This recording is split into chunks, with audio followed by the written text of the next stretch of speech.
Dear students, Assalamu alaikum. I am your instructor Asma Zahir and I welcome you all in the 15th lecture of the course Introduction to Exceptionalities. Today's lecture is based on the new category that we are going to learn about exceptional children, that is gifted children. And in today's lecture, we will discuss the definition of gifted children, their prevalence, etiology and causes, and what makes gifted, a classification and characteristics of gifted children, and also the assessment and identification procedures that are used and being used for gifted children. So, the term gifted traditionally has been used to refer to people with intellectual gifts, and we use it here in the same way.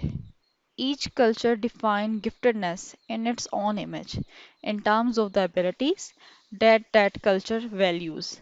Intelligence, creativity, and talents have been central to definitions of giftedness proposed over the decades.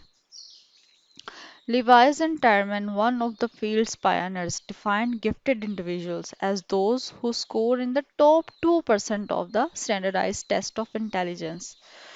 के जो standardise test हैं intelligence के, जैसे हमने intellectual developmental disabilities के हवाले से पढ़ा था कि इनके स्कोर बिलो द मीन होते हैं, two standard deviation below the mean. और इसी तरह से इनका है कि इनके score two standard deviation above the mean होते हैं। ठीक।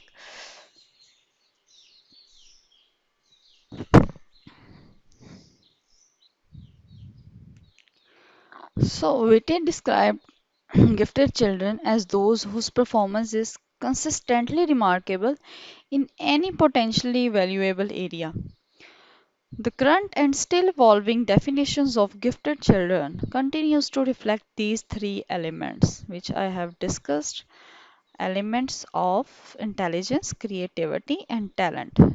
It is said that these three elements make the child gifted. So, in the United States, early definitions of giftedness were tied to performance on the Stanford Binet intelligence test, which Levi Sterman developed during and after World War One.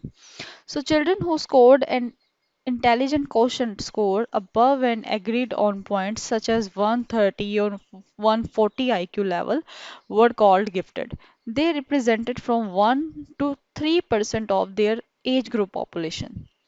Essentially, a high score on the Stanford Binet or the Wechsler intelligence scale for children or on other intelligence tests meant that children were developing intellectually more rapidly than their age mates. अगर आप test करते हैं और उसके results 130 140 IQ तक जाते हैं तो इसका मतलब है कि वो बच्चा जो है वो अपने एज मेट से ज़्यादा अच्छे तरीके से या ज़्यादा ग्रोथ के साथ जो है वो अपने एज मेट से आगे बढ़ रहा है।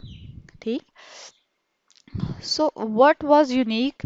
Not so much what they are doing as when developmentally they were doing it.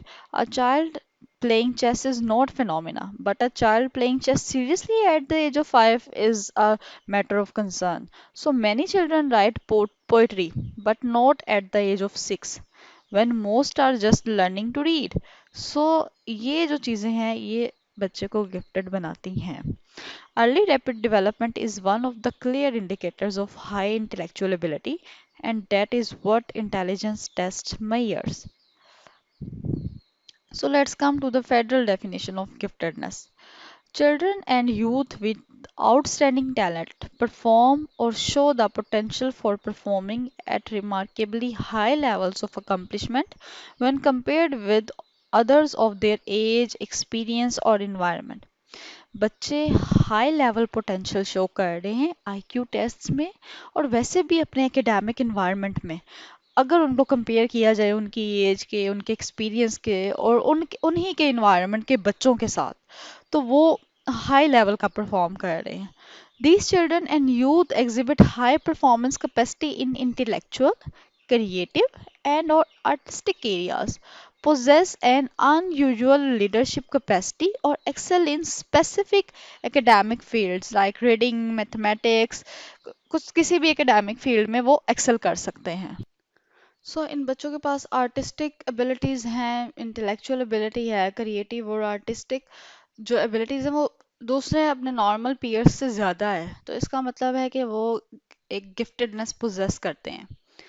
They require services or activities not ordinarily provided by the schools.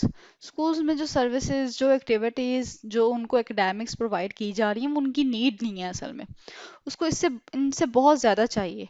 Outstanding talents are present in children and youth from all culture groups, across all academic strata, and in all areas of human endeavor. मतलब ये जो giftedness है, ये outstanding talents जो हैं, ये ऐसा नहीं है कि किसी एक एलीट क्लास में है या किसी एक ग्रुप में है, बल्कि ये किसी भी क्लास में पाए जा सकते हैं, किसी भी कल्चर में ये बच्चे होते हैं और किसी भी इकोनॉमिक स्ट्रेटा से हो सकते हैं। ज़रूरी नहीं कि सिर्फ हाई क्लास फैमिलीज़ में या मिडिल क्लास फैमिलीज़ में, बल्कि लोअर क्लास फैमिलीज़ में भी गिफ्टेड चिल्ड्रन जो हैं वो पाए जा सकते हैं। और ये किसी भी मतलब ह्यूमन की नेचर में हो सकता है। ये गिफ्टेडनेस की एबिलिटी जो है ये किसी भी एज तक, किसी इन्वायरमेंट तक, किसी कल्चर तक रिस्ट्रिक्टेड नहीं है। वन गिफ्ट और many, it is a major question of concern कि गिफ्ट एक है या बहुत ज्यादा है। Harvard Gardner is Harvard garden की थ्योरी वैसे आप लोगों ने पढ़ी है, सो हम ये बात करना चाहते हैं कि should giftedness be regarded as one overriding general mental ability और as a series of special abilities, कि कोई एक एबिलिटी के तौर पे गिफ्टेडनेस को देखना चाहिए या सीरीज ऑफ एबिलिटीज के तौर पे देखना चाहिए। Harvard Gardner is one of the latest of a group of psychologist to view giftedness as a series of special abilities. So he proposed a list of nine distinct and separate abilities called multiple intelligence that need specific educational attention. Her ability को attention की ज़रूरत है और आप ये पढ़ भी चुके होंगे गार्डनर की theory.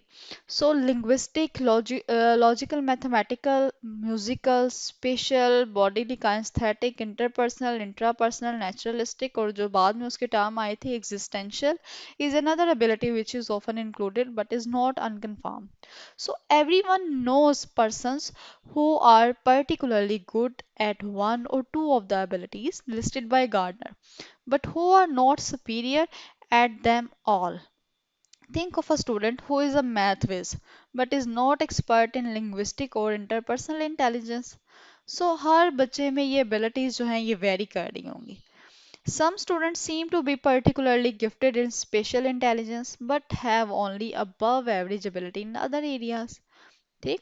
Although all these abilities seem to be positively correlated with one another, and although students who have outstanding talents in one area are usually good in the other areas as well, we can find concrete examples of specialists in outstanding performance. So, high ability is not the predictor of students' productivity, but only the base on which the student must build. High productivity को आप ये नहीं कह सकते कि ये जो है मतलब ये किस वजह से हुआ है कि बच्चे की ये जो हाई प्रोडक्टिविटी है ये सिर्फ उसकी गिफ्टेडनेस है तो बस अब हमें इस पे काम नहीं करना, बल्कि हाई प्रोडक्टिविटी आपको एक बेस प्रोवाइड करिए कि आप इससे आगे बच्चे पे काम करना शुरू करें। Consequently, the educational issues become not only how to plan an overall program for students who have talents in many of these areas, but also what should be done with students who have specialized talents in a single area, such as mathematics, visual perception और interpersonal relationship. मतलब ये बात concern नहीं है कि अब हमें उन पे क्या काम करना चाहिए। कंसर्न की बात ये है कि अगर वो एक एरिया में स्पेशलाइज है, जैसे मैथमेटिक्स में है या विजुअल परसेप्शन में, तो उसे बाकी एरियाज में स्पेशलाइज्ड किस तरह से बनाना है। और उसकी एबिलिटी जो है वो सिर्फ मतलब आपको जो उसकी परफॉर्मेंस शो हो रही है या एबिलिटी शो हो रही है वो सिर्फ एक बेस लाइन है, आपने आगे से उस पर काम स्टार्ट करना है। The school and educators can play a significant role in exciting the student about learning. उन बच्चों को एक्साइट किस तरह से करना है, ये ना थोड़े लेजी भी होते हैं, इनके करेक्टरिस्टिक्स में आता है, तो इन बच्चों को एक्साइटमेंट किस तरह से देनी है, ये स्कूल का और एजुकेटर्स का काम है कि उन्होंने लर्निंग को किस तरह से उनके लिए और इफेक्टिव बनाना है. Providing resources and access to advanced knowledge that keep a student's high motivation alive. So let's come to the characteristics of giftedness. Even the terminology of giftedness can be rather confusing. Besides the word gifted, a variety of other terms have been used to describe individuals who are superior in some way. For example, talented, creative, insightful, genius, and precocious, for example. All these words are denoted to children with giftedness. So, first characteristic is precocity. Precocity refers to the remarkable early development. Precocious uh, children develop gifts in such areas as language, music or mathematics at a very young age. Young age में ही identification हो जाती है कि बच्चा जो है वो special characteristics के साथ है. Second is insight. May be defined as separating relevant from irrelevant information, finding novel and useful ways of combining relevant bits of information और relating new and all information in a novel and productive way. जो पहले सीखा है और जो अब सीखना है, ठीक उसको मतलब मिक्स अप किस तरह से करना है, उन चीज़ों की अहमियत कैसे फाइंड आउट करनी है कि कौन सी इंफॉर्मेशन मेरे पास सिर्फ रेलिवेंट थी और कौन सी रेलिवेंट है, और कैसे सिर्फ रेलिवेंट इंफॉर्मेशन को ही कीप अप करना है. Third quality and characteristic is genius. Genius has sometimes been used to indicate a particular aptitude or capacity in any area. More often it has been used to indicate extremely rare intellectual powers, often assumed to be indicated by IQ or creativity.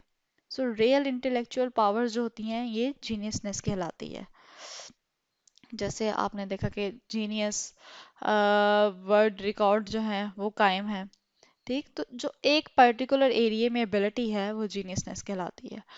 Let's next fourth is creativity. Creativity refers to the ability to express novel and useful ideas, to sense and elucidate novel and important relationships, and to ask previously unthought of but crucial questions. Fifth one is talent. Talent ordinarily has been used to indicate a special ability, aptitude, or accomplishment. Sixth one is giftedness. As we use the term in this chapter, refers to the cognitive intellectual superiority. Not necessarily of genius caliber. जरूरी नहीं है कि genius के calibre तक हो, लेकिन ये superiority creativity और motivation और ऐसी चीज़ों में दिखी जा सकती है.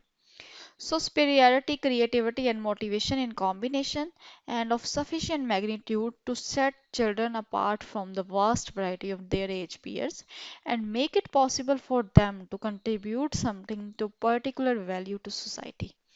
So, all these were the characteristics of gifted children.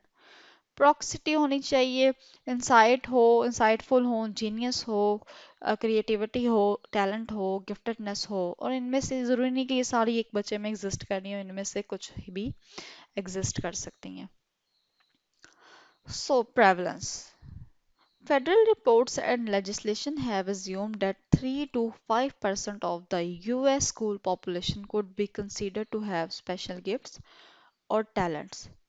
The prevalence of giftedness is a function of the definition that is used.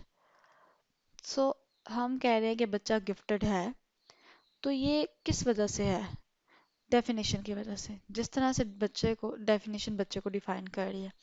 तो ये यूएस का फिगर है कि यूएस पॉपुलेशन में वो कहते हैं कि हर तीसरे से मतलब 3 to 5% जो इंडिविजुअल्स हैं वो गिफ्टेडनेस के साथ हैं. पाकिस्तान में एज सच ऐसी कोई रिसर्च स्टडी नहीं हुई है जो इन बच्चों को आइडेंटिफाई कर सके. मुझे नहीं मिली है, अगर हुई भी है तो फिलहाल. सो ओरिजिन्स ऑफ गिफ्टेडनेस, या आप इसे कह सकते हैं aetiology and causes of giftedness. So, as defined, giftedness is not something that sets people apart in every way from people who are average.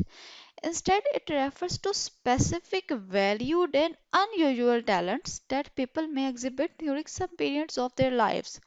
So, the main factor that contribute to giftedness, therefore, are really much the same as those that foster any type of behavior, whether typical or exceptional.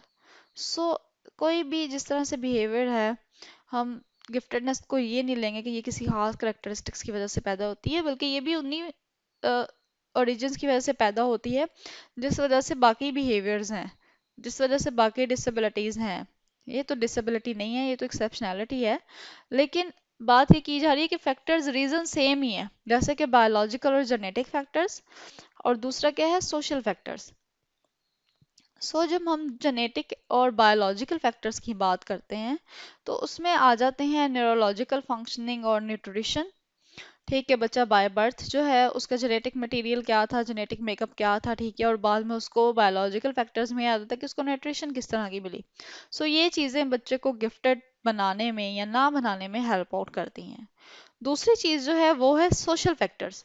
Social factors such as family, school, the peer group and community, कि किस तरह से school, family, group और peer और community ये role play करते हैं कि बच्चे के जो गिफ्टेडनेस है उसको कायम कैसे रखना है, उसे मेंटेन कैसे रखना है। जैसे हमने पीछे बात की कि परफॉर्मेंस या प्रोडक्टिविटी तो सिर्फ एक बेस है जो बच्चा आपको दे रहा है, उसके बाद उसकी फैमिली, उसका स्कूल, उसके पीयर, उसके कम्युनिटी, उसके बायोलॉजिकल फैक्टर्स जो हैं वो किस तरह से उसको अपॉर्चुनिटीज प्रोवाइड करते हैं कि वो ज़्यादा एक्सेल कर सके। फॉर एग्जांपल, न्यूट्रिशन अच्छी नहीं है, ठीक, बच्चे को जो बुले किया जाता है स्कूल में, उसको इन्वायरमेंट अच्छा नहीं दिया जा रहा, तो इसका मतलब है उसकी गिफ्टेडनेस तो किसी और टर्म में जाती जाएगी ना, उसको यूजफुल ही नहीं बनाया जा रहा। ये इन्वायरमेंटल और बायोलॉजिकल कॉजेज हैं गिफ्टेडनेस के। सो we can often change students' environment. We cannot change their genetic makeup.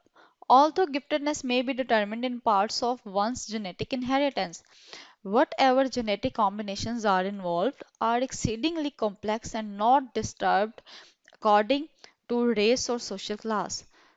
The idea that giftedness is entirely inherited is one of the worst ideas associated with gifted children. However, children are not born with equal capabilities. ये कहना कि सिर्फ giftedness जो है वो genetically है, ऐसे नहीं है, इनहेरिटेड नहीं है गिफ्टेडनेस। गिफ्टेडनेस गिफ्टेडनेस मिलती तो है आप लोगों को, ठीक, लेकिन बाद में जो बायोलॉजिकल सोशल फैक्टर्स हैं उस उनका रोल प्ले होता है कि उन्होंने इनरिच करना है उसको किस तरह से। There are some youngsters who are born with capability to learn faster than others. Those ideas or concepts that modern societies value in children and adults. Such youngsters and their abilities are subject to many social influences and must interact with their environmental context. Therefore, it often becomes difficult to find students with these special talents and in a multicultural society. We can say that families, schools, peer groups, and communities have a profound influence on the development of giftedness. Stimulation, opportunities, expectations, demands, and rewards for performance all of and rewards for performance all affect children's learning.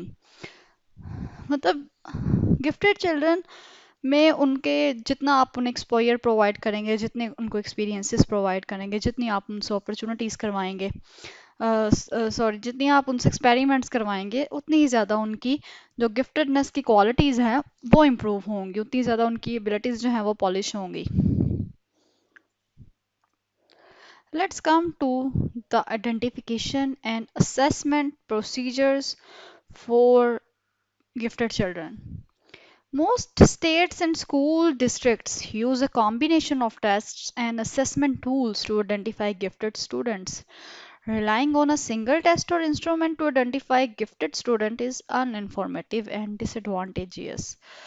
To do so leaves too much room for errors such as missing students who do not test well and ignoring or discounting test bias. बहुत से issues आते हैं जब हम state level पे या school level पे इन बच्चों को आइडेंटिफाई करने की कोशिश करते हैं। असेसमेंट टूल जो हैं समटाइम्स हमें पूरी इन्फॉर्मेशन प्रोवाइड नहीं कर पाते हैं, या जो इन्फॉर्मेशन प्रोवाइड करते हैं ज़रूरी नहीं कि वो एक्यूरेट हो। इसके लिए हम ये करते हैं कि हम मल्टी डायमेंशनल मॉडल असेसमेंट का यूज़ करते हैं। मतलब हर लिहाज से, हर आस्पेक्ट से इन बच्चों की असेसमेंट की जाती है और एक से ज़्यादा ज़राए को यूज़ करते हुए इंफॉर्मेशन कलेक्ट की जाती हैं, ताकि इनकी जो लेवल है इंटेलिजेंस का वो फाइंड आउट किया जा सके। सो a multi-dimensional and multi-model assessment approach that collects information in a variety of ways. For example, tests, interviews, performances, and from a variety of sources. For example, parents, teachers, and psychologists is more accurate and equitable in the identification of gifted students. क्या किया जाता है कि variety of ways हैं information को collect करने के। हम टेस्ट ले लेते हैं बच्चे से, इंटरव्यूज कंडक्ट कर लेते हैं, और उसकी परफॉर्मेंस जो जितनी भी एकेडमिक परफॉर्मेंस है उनके रिकॉर्ड और उनके पोर्टफोलियो चेक कर लेते हैं। और ये जो इन्फॉर्मेशन है ये हमें कहाँ कहाँ से मिलती है, कौन कौन से सोर्सेज हैं इन्फॉर्मेशन को प्रोवाइड करने के। पेरेंट्स हैं, टीचर्स हैं, साइकोलॉजिस्ट हैं, और बच्चा खुद भी है। ठीक। So, multidimensional screening involves collecting and examining teacher reports, student inventories, and work samples, and perhaps the administration of group at achievement or group of or individual intelligence test। मतलब multi dimensional screening जो है या multi dimensional assessment है, उसमें कौन कौन सी चीज़ें involve है। एक तो हम कलेक्ट करते हैं और एग्जामिन करते हैं। ठीक, पहले हम डाटा कलेक्ट करते हैं, उसके बाद हम एग्जामिन करते हैं। डेटा कौन कौन से इंक्लूड होता है, जो टीचर्स की तरफ से रिपोर्ट्स आती हैं, जो स्टूडेंट के अपने रिकॉर्ड या इन्वेंटरीज हैं, इसके अलावा जो उसके काम के सैंपल हैं, और स्कूल एडमिनिस्ट्रेशन के हवाले से जो ग्रुप अचीवमेंट या इंडिविजुअल इंटेलिजेंस टेस्ट के जो रिकॉर्ड्स हैं उनको भी हम असेस करने की कोशिश करते हैं। So we can say that comprehensive and equitable identification of gifted students include the following। मतलब हमने comprehensive और इक्विटेबल आइडेंटिफिकेशन करनी है गिफ्टेड स्टूडेंट्स की बाकी स्टूडेंट्स में से, तो हम क्या कर सकते हैं उसके लिए।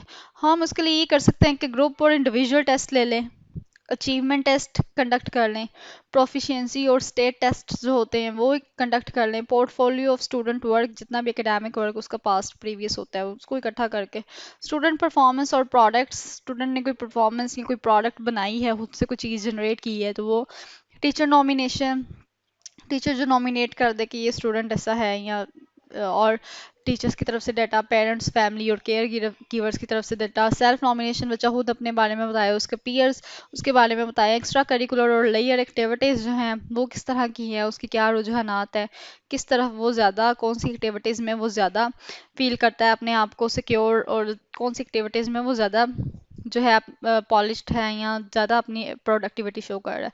सो ये तमाम चीज़ें हमें समझने की, अंडरस्टैंड करने की ज़रूरत होती है।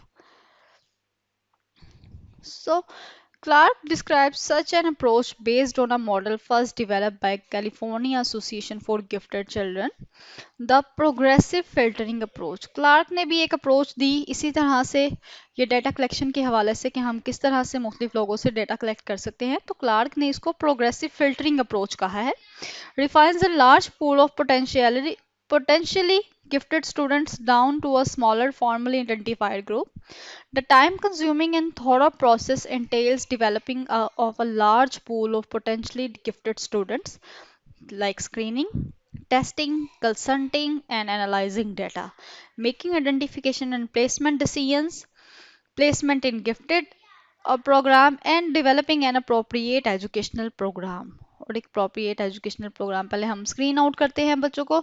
ठीक, उसके बाद हमने क्या करना है, टेस्टिंग के कंसल्टेशन से, कंसल्टेशन किससे करेंगे, पेरेंट्स से, टीचर्स से, स्टूडेंट से, पीयर्स से, और उस सारे डाटा को हम एनालाइज करेंगे उसकी प्रोफाइल के लिहाज से। ठीक है, फिर उसके बाद making identification and placement decision. अब हम आइडेंटिफाई करेंगे कि यस ये बच्चा गिफ्टेड है और इसकी प्लेसमेंट हमने कहाँ पर करनी है। कंसिडरेबल प्लेसमेंट जो है वो होनी चाहिए, और इसके अलावा उसके बाद हम उसका पूरा एक एजुकेशनल प्रोग्राम तैयार करेंगे। सो मल्टी डायमेंशनल स्क्रीनिंग जो है ये कलेक्ट करती है बहुत ज़्यादा इन्फॉर्मेशन को। ठीक है, कि इन्फॉर्मेशन मुख्तलिफ सोर्सेज से कलेक्ट करती है, टीचर से, स्टूडेंट से, वर्क सैम्पल्स और इस तरह की मुख्तलिफ चीज़ों से। सो ये आपके सामने एक फिगर है जो कि ये बता रहा है कि एक क्लासरूम स्क्रीनिंग का प्रोसेस है और टीचर बच्चे से किस लिहाज से इंफॉर्मेशन कलेक्ट कर सकती है। ठीक, question that can help teachers identify students who may be gifted and talented. बच्चा बहुत ज़्यादा सवाल पूछता है, बच्चा किसी show a lot of interest in progress, ठीक है, have in depth information on many things, और इस तरह की जितनी भी ये सारी आप स्टेटमेंट पढ़ सकते हैं, ठीक है। तो ये क्या है कि ये ऐसी स्टेटमेंट्स हैं जो कि टीचर को, ये एक सैम्पल है, ये ऐसी स्टेटमेंट्स हैं जो कि टीचर को हेल्प आउट करती हैं, वो ये समझ सके कि बच्चा टैलेंटेड और गिफ्टेड है या नहीं है, ठीक है। उसकी बिना पर टीचर जो है अपने डाटा को कंपाइल करती है। इसके बाद हम आते हैं मल्टी कल्चरल असेसमेंट। पहले हमने देखे मल्टी डायमेंशनल असेसमेंट। इसमें हमने ये देखा कि मल्टी डायमेंशनल असेसमेंट क्या है और मल्टी डायमेंशनल असेसमेंट कलेक्ट किस तरह से की जा सकती है। अब हम ये देखते हैं कि मल्टी कल्चरल असेसमेंट क्या है और मल्टी कल्चरल आइडेंटिफिकेशन क्या है। Frasier, Garcia and Passow describe 10 core attributes of giftedness across socioeconomic, ethnic and racial groups.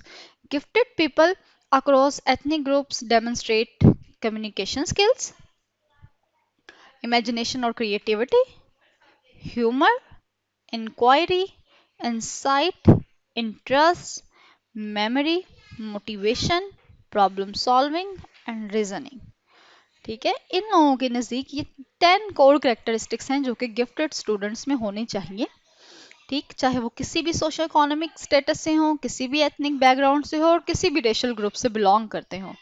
इन सब गिफ्टेड स्टूडेंट्स में ये 10 क्वालिटीज ज़रूर होती हैं किसी ना किसी लिहाज से, मोर और लेस के कॉम्बिनेशन के साथ। Many youth from traditionally marginalized cultural and linguistic groups have not had the extensive opportunities to develop such a broad pattern of gifts and talents, but they have often developed special abilities within a particular domain. मतलब बहुत से ऐसे बच्चे जो कि marginalized culture group से होंगे या linguistic problems के साथ, जैसे हमारे यहाँ पर पंजाबी भी बोली जाती है, बहुत सी लैंग्वेजेस बोली जाती हैं, लेकिन कोई ऐसी लैंग्वेज जो कि दूर से हो और हम उसको उन उन बच्चों को डिस्कार्ड कर रहे हों लिंग्विस्टिक उनकी प्रॉब्लम्स की वजह से, तो इसका मतलब ये नहीं कि वो बच्चे में गिफ्ट्स और टैलेंट्स नहीं है। हाँ, ब्रॉड स्पेक्ट्रम नहीं है उन गिफ्ट्स और टैलेंट्स का, और कोई एक पर्टिकुलर डोमेन में वो ज़्यादा एक्सेल कर रहे हैं, लाइक क्रिएटिविटी बहुत ज़्यादा है, या इंक्वायरी बहुत ज़्यादा है, या प्रॉब्लम सॉल्विंग बहुत ज़्यादा है, या मेमोरी बहुत अच्छी है, या कम्युनिकेशन स्किल्स बहुत अच्छी हैं, या ह्यूमर बहुत अच्छा है, ठीक है। तो ज़रूरी नहीं है कि ये गिफ्ट्स और टैलेंट्स जो हैं ये हर बच्चे में मौजूद हों। बहुत से बच्चे जो कि कल्चरली या लिंग्विस्टिकली मार्जिनलाइज्ड होते हैं, एक्सट्रैक्ट होते हैं कम्युनिटी से या सोसाइटी से, उनमें हो सकता है कि ये हिडन हो या इनको पॉलिश करने की ज़रूरत हो। So, current best practices for identifying gifted students from diverse racial and cultural groups involve a multifactored or multidimensional and multimodal assessment process that meets these criteria.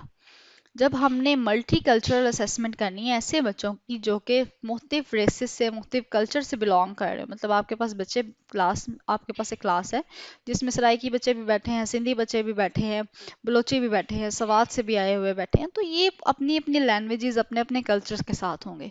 अब जब आपने इनका आईक्यू टेस्ट कंडक्ट करना है तो आईक्यू टेस्ट इतना, IQ test या आपने इनकी असेसमेंट जो करनी है, जैसे हमने multi dimensional, sorry IQ test की मैं बात कर रही हूँ, आईक्यू टेस्ट सिर्फ एक डोमेन है ना इसकी, मल्टी फैक्चर्ड या मल्टी डायमेंशनल असेसमेंट की। हम मल्टी डायमेंशनल असेसमेंट में ये बात करें कि हमने एक से ज़्यादा सोर्सेज से डाटा कलेक्ट करना है, तो वो हमें हेल्प आउट करेगा कि, और वो डाटा और वो जो असेसमेंट का पूरा प्लान है वो इस तरह से होना चाहिए कि वो किसी एक ग्रुप की तरफ बायस ना हो, किसी एक रेस की तरफ, किसी एक कल्चर की तरफ बायस ना हो, बल्कि वो सबको इंक्लूड करने की कोशिश कर रहा हो। सो क्राइटेरिया क्या है? Identify student with a goal of inclusion rather than exclusion. हमने स्टूडेंट्स को आइडेंटिफाई करना है, गिफ्टेड स्टूडेंट्स को इंक्लूड करने की गोल से, एक्सक्लूड नहीं करना हमने उन्हें उनकी लैंग्वेज या उनकी रेस की बिना पर। Gathers data from multiple sources providing both objective and subjective information. Data collect करना है मल्टीपल सोर्सेज से, ऑब्जेक्टिव इन्फॉर्मेशन भी हो और सब्जेक्टिव इन्फॉर्मेशन भी हो। Uses a combination of formal and informal testing techniques including teacher input, family input, result of intelligence test and achievement test. Formal और informal दोनों तरीकों से डेटा कलेक्ट करना है। फॉर्मल क्या है, हम पहले भी इसको डिस्कस कर चुके हैं, ठीक है, जो स्टैंडर्डाइज तरीके से डाटा कलेक्ट किया जाता है स्टैंडर्डाइज्ड मेजर को यूज़ करते हुए, जैसे कि इंटेलिजेंस टेस्ट है या अचीवमेंट टेस्ट है। और इनफॉर्मल क्या है कि टीचर का इंटरव्यू ले लिया, पेरेंट का ले लिया, बच्चे का खुद से ले लिया, या बच्चे का जो एकेडमिक रिकॉर्ड है, ये इनफॉर्मल तरीके हैं। So begins identification procedures as early as possible, uses unconventional or non-traditional measures involving arts, aesthetics expressions such as dance, music, creative writing, as well as non-verbal measures. ठीक है, बच्चा और किन चीज़ों में इम्प्रूव्ड है और कौन कौन से एस्पेक्ट्स हैं उनकी उसकी स्किल के, उसकी डेवलपमेंट के। Uses information gathered during the screening and identification process to help determine the curriculum programs and services.